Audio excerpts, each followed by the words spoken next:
guys are liking, are subscribing, and commenting on my videos. And please, please, please share them to your friends, your family members, so that our family can grow. But today I decided to have a sit down video with you guys. I believe, like you see my background, it's a new season. 2021, it's a new season. The other season has passed, and now we have to reflect on ourselves to see what have we achieved, what have we failed, what's the way forward. And today I have a book. The reason why I have a book is that I don't want to talk too long, and I don't want to miss any other points that I had thought. So I'm just going to get into it so that we can have more time to elaborate everything.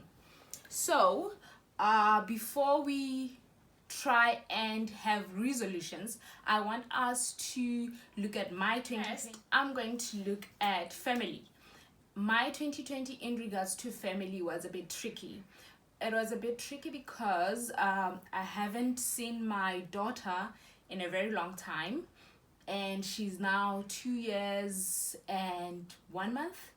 Yes, she's 2 years and 1 month, and I haven't seen her in a very long time, which for a parent is not something that is good. Or as a parent, you start to feel guilty to say, okay, my child is growing, but I'm not there. And then also in regards to my family, I saw my husband, I think the last time I saw him was the beginning of the year in 2020 when he was leaving China to go back home. So it has been tricky in that way that I miss my family. I haven't seen them in a very long time. I haven't seen my mom, I haven't seen my siblings, I haven't seen my in-laws. So everyone who is my family is back home, and I haven't seen them in a very long time. So it gets to be tricky, especially when you are alone this side. You start to miss everyone, you start to miss the smallest things that you had. But I believe, though those are the negatives that I have experienced, but one thing I have experienced in 2020, I have seen my family's love, and I have experienced it every day. My daughter calls because I have a very nice mom. She really makes effort. She calls me and we talk, even though we don't talk much with my daughter because she's still not understanding why I'm always on the phone, not there physically. But she will just say mama, she'll play while I'm just watching, and then I'll just catch up on how she's doing, how she's growing, if she's sick. But even though sometimes they don't tell me when it's serious because they don't want me to worry much, but they do keep me updated to say, okay, this is what she was going through and now she's fine. But she's a big girl, she doesn't have any problems. So I worry, but I don't worry much. In regards to family, yes, the bad thing is that I miss them, but the good thing is they have really shown me the biggest love there is in this world. And I think because of them, I'm able to cope, or at least manage how I am this side. So it's not that much of a problem. And then we move on to the other nice thing that happened in 2020 was food. I might say this is the year that I think I have cooked more than any other year in my life.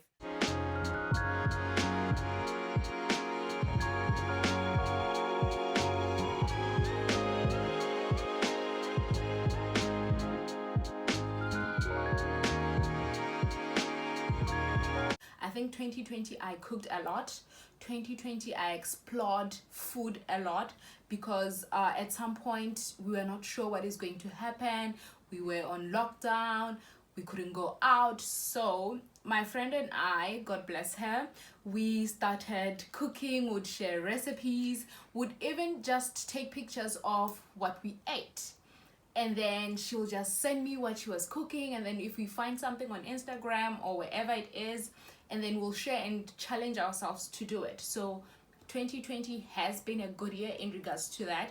I have explored, and also I have sharpened my skills. I believe now if my family was to come here, I'll be cooking for them everything that I've learned, and they would enjoy it because that's what I do. I think if you have seen my previous vlog, I was cooking for my friends, and I didn't mind. I did it alone, and I enjoyed it because it's something that kept me sane for that period when we were not sure of what is going on. Are we never going out? What is going on? Are we just going to be stuck indoors for the longest time? So cooking has really been one of the ways that I believe I coped with the distance, and I coped with what was happening around the world. And then also my 2020 in regards to health, I believe I have been someone who exercises for over the years, but I didn't take it seriously. So for 2020, I believe this is the year that I was the most healthiest and the most fittest ever. Anyway, before my pregnancy, because I believe before pregnancy I was really fit, and then after pregnancy I kind of just said, oh no, let me take it easy on myself, and it was a good thing to take easy. And then now I think for 2020 I took my health seriously. I was like, I'm here, I don't know what is happening, so it's the best thing for me to do is to keep fit.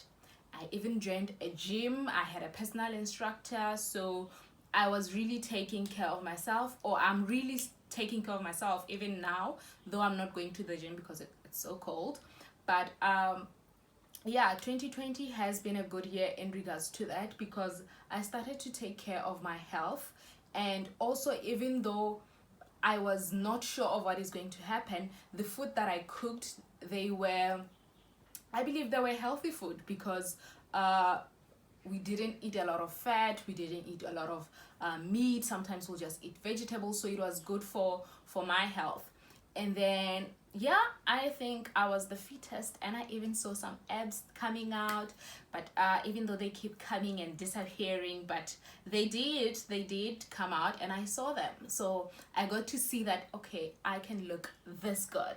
So it was one thing. I stopped making excuses and I decided to do it. I think also my health journey, it's the one that motivated me to start my YouTube channel, because I would record my workout sessions and then I'll just share snippets on my WhatsApp, and then other people will like, other people will just comment, and not really like, other people will view, and then other people will comment like, okay, you're so dedicated. Some people even ask for the videos for me to share. So it was a good initiative.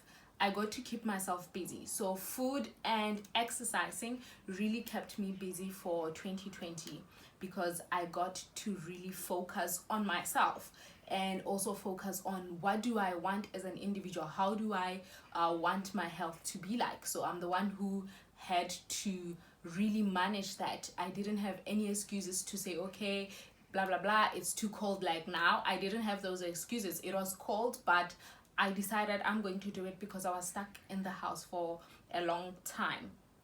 And then also, I believe with 2020 I really grew up, not age. Yes, everyone had a birthday in 2020, but before really talking about my birthday, personal growth was something that I experienced, because I got to really focus on myself. I got to really see how as an individual I cope with other things, how I cope with being away from my family, how I cope with just being in a foreign place, because 2020 was the longest time I've ever been away from my family. So I got to grow up emotionally. I had to, learn.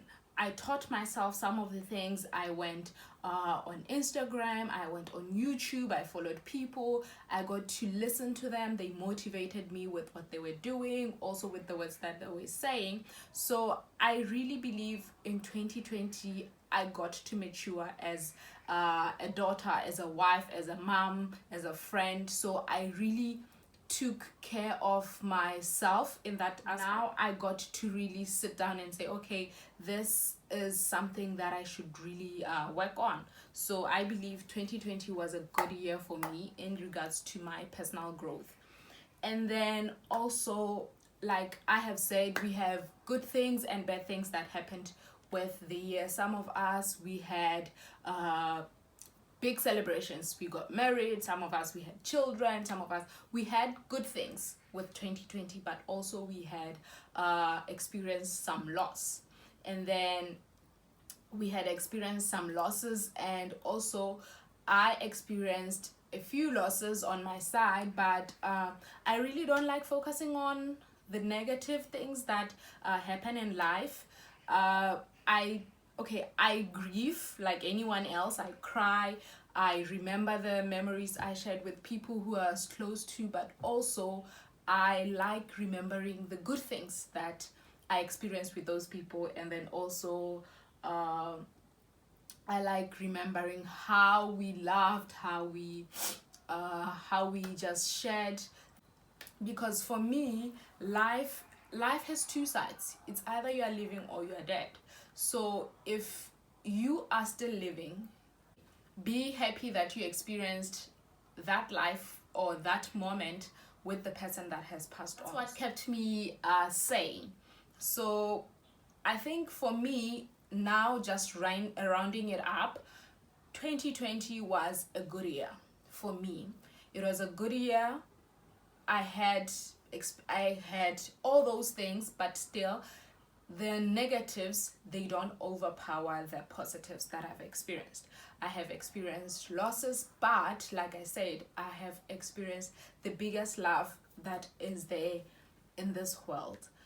I got to experience the greatest thing, which is love from my family, extended family, from my family, which is my mom and my siblings, from my family, which is my husband and my daughter. And that was the biggest thing that I've experienced. And also I believe I have good friends. People I call my friends, I believe they are good friends, because when I was not feeling okay, I would call or I would talk to them. I'll just sit here. I will just talk to them just to keep up, to see how are you doing that side. And then also we'll just talk about random things. Because like I said, for me, 2020 was about personal growth. And also personal growth involved my mental health. So with my mental health, I got to know that sometimes I'm not okay. And if I'm not okay, I'll talk to someone. And I think also 2020 really brought me closer with my siblings, because I would talk to my sister, I would talk to my brother, I'll just share with them what is going on, and not really share the minor details that are happening, but just talk. And they'll ask, how are you doing that side, blah blah blah, and we'll just make jokes like, okay, how beefy, like all those things. But still, it was a good thing to have my family members with me, and I still have them with me all the time. If I want to talk to them, I just call, and then they talk to me and I talk to them. So that's a good thing. And then now that I have talked about 2020 as a year of losses, a year of wins, a year of gratitude. For me, I call it a year of gratitude because I got to be thankful. And I got to be thankful for really the smallest things, like really the smallest things that we didn't consider in 2019. Because 2020 showed us that anything can happen. It showed us that your life, you are not in control of it. God is in control. We got to see that anything can change. I remember the reason why I say it was a year of gratitude and also anything can change is that I was supposed to follow my husband. I believe on the 2 weeks later, I was supposed to follow him, but I didn't, because that's when everything got shut down here, or everything got just serious and people were panic traveling. So that was the time I decided, okay, what is going on? Am I going? Am I staying? Like, it was really a tough moment then. I believe January 23rd up until February the 5th. Like, it was really an intense moment for us to decide, am I coming or am I staying here? And then also at some point I believe I cried because why was I crying? I was crying because I couldn't come home, and also I was crying because now it means I'll have to stay longer this side and not see my daughter, because I had planned that at least since I missed her first birthday, I will make up for that time by celebrating my birthday with her, but it didn't happen. And then that's why I call it a year of gratitude. I got to really be thankful for the smallest things. I was like, okay, 2020 this happened. I got to really see how God works in mysterious ways, because most of the people who now left to their base or their countries, some of them, they got the virus while they were in transit. So it was really a painful moment, but I'm grateful for everything that happened in 2020, because I got to learn. I got to learn about myself. I got to learn what I like as an individual, what I want as an individual, and then I got to learn what do we like as a family, what do we want for our child, what do we want as a small family. So those things, I got to really learn them in 2020. That's why I call it a year of gratitude. And then now, I think I have talked too much about 2020. Now let's talk about 2021. What do you want to do for 2021?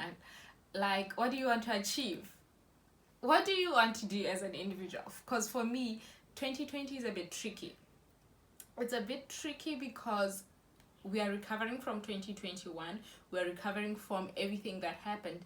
And then also, we still experiencing what happened in 2020. So it's a bit tricky. But one thing I want us to talk about is, do you set resolutions as an individual? Do you say, I want this, I want this, I want this to achieve for 2020? Or do you just live your life and say, you know what, smooth sailing, I'll see as it goes? But I believe if you do have resolutions for 2021, my advice is that before you set them, try and sit down and assess your 2020 as it happened. Assess all those months, how they attributed to your year, how they were, and also maybe sit down, write it down. That's why I have my book. I had to write my points down. Maybe sit down and write it down, and after you write it down, see what have you achieved, what did you not achieve, what were the reasons that you didn't achieve, what were the reasons that you achieved what you achieved. And then after that, what do you now say, what is your way forward, and then take it from there. I believe you can't set new resolutions with the old ones not assessed. Like I say, I'm far from my family, but that's one thing I'm grateful for. Technology has really made it easy for my husband and I to sit down and say, okay, what do you want for the year as an individual, and then what do we want as a family? So all those things, they are good to just sit down and say, what do I want, what have I achieved? If we didn't achieve anything, we should sit down, go back to those 5 or 6 resolutions that we had, and then we should put them back again. If they are still important, put them back and say, this is what I want to achieve. But I learned from a very good person, or a very good lady, how she sets her resolutions. She was saying that instead of setting goals and then leaving them up to the last month or the last time of the year, why not assess them every 3 months? So for me, that made sense, that every 3 months I assess, what have I achieved? Am I still on the right track, or have I lost my way? And then if I have lost my way, I come back and say, okay, let's start canceling, let's start refreshing, because we are human, and also we forget some of the things that we want to do. So the best thing is you write them down, and then after 3 months you go and reflect, okay, is this happening, or I have lost my way? And then if you have, you come back and sit down and say, okay, I need to be on track because this has to be achieved. And also, one thing I would say is don't set resolutions that are really extravagant or that are too big that you know you won't achieve. also you can set small goals that will lead to that bigger goal. For example, maybe what do you want as an individual? Do you want to have 10 pula at the end of the year, or do you want to have 15 UN at the end of the month? How do you get to that 15 pula, 10 pula, or whatever currency you're using? Now you start to say, okay, which means every month I have to save a single unit, maybe one, until you get to that 12. So if you set the smallest goals for the months, you can achieve the bigger goal at the end of the year. So that's one thing I wanted you to look at as you are setting your resolutions. So for today, I think this is one of the serious, semi-serious conversations we've had ever since I started my channel. And please comment, like, and if you have something that you want me to do or to share with you guys, you can comment and I'll try to see if it's possible. And also I'll keep vlogging, I'll keep sharing my moments this side so that you can see what I'm experiencing. And also maybe let me share a bit of my resolutions for this year. I really want to commit myself to a few aspects. I want to continue with my health journey. In this case, whether my health, for me, it doesn't mean my body. It means my mental health. It means my physical health. It doesn't mean one aspect. So I have told myself that for this year, I want to really focus on it. If it's exercising, I want to do it. If it's me sitting down, looking at myself, if I'm emotionally okay or not okay, really finding a way to find a balance with every aspect of my life. I have decided that I'm going to commit myself to YouTube. The reason why I have decided to commit myself to YouTube, I've realized one thing. Ever since I started YouTube, I'm busy. Ever since I started YouTube, I have this urge to post a video. I have this urge to be consistent. So that's why I'm saying I have decided to do this for the longest time, because I'm seeing that it helps me mentally. It also helps me because I have something to do that keeps me busy. Yes, I want to learn more with other aspects of my life that I'm not ready to share yet, but I want to do this YouTube thing, and I'll keep sharing my vlogs, and I hope you guys are enjoying them and you're getting to see how beautiful China is.